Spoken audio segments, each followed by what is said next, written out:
Video standard deviation और variance के बारे में है।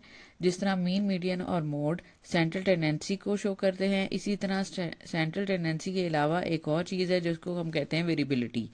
स्टैंडर्ड डेविएशन और वेरिएंस वेरिएबिलिटी को शो करते हैं। स्टैंडर्ड डेविएशन को अगर हम डिफाइन करें तो वो इस पूरी वेरिएबिलिटी का एवरेज कहलाता है। अब हमारे पास सवाल है, और सवाल जो है वो ये है कि हमने स्टैंडर्ड डेविएशन और वेरिएंस मालूम करना है, और हमारे पास डाटा है एक पेंट के बारे में, और वो पेंट है पेंट ए, और इसके बारे में जो हमारे पास डाटा है वो 6 डाटा वैल्यूज़ पर मुश्तमिल है, 10, 60, 50, 30, 40 और 20।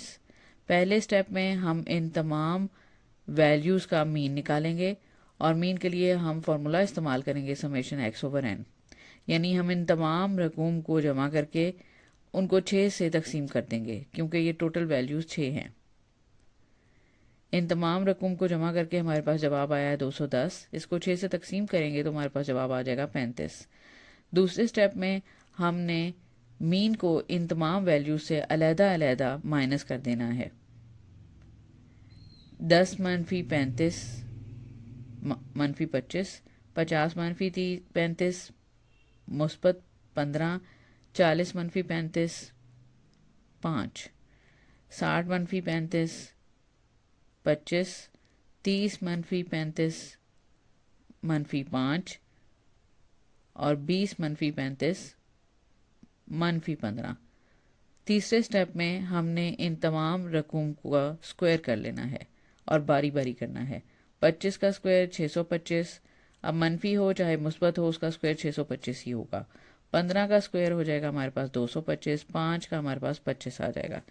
इसी तरह हमारे पास 5 का दोबारा हमें निकालना है 25, और फिर मनफी 15 का भी 225 ही आ जाएगा।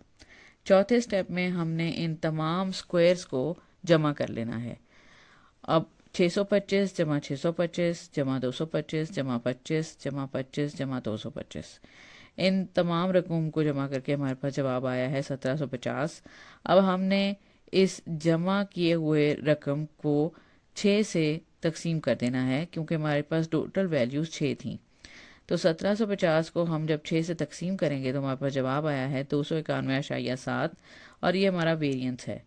छठे स्टेप में हमने इसी वेरिएंस को अगर हम स्क्वायर रूट कर लेंगे तो हमारे पास स्टैंडर्ड डेविएशन आ जाएगा। तो जब हम 291 को स्क्वायर करेंगे, अंडर रूट करेंगे, तो हमारे पास जवाब आ जाएगा 17.1। अब इन्हीं तमाम स्टेप्स को कॉलम्स में भी लिखा जा सकता है। जैसे आप एक वैल्यू का कॉलम बनाएं, दूसरा आप एक्स माइनस मीन का कॉलम बनाएं, और तीसरा आप एक्स माइनस मीन का स्क्वायर निकाल के वो कॉलम बना लें और उसका फिर टोटल कर लें 1700।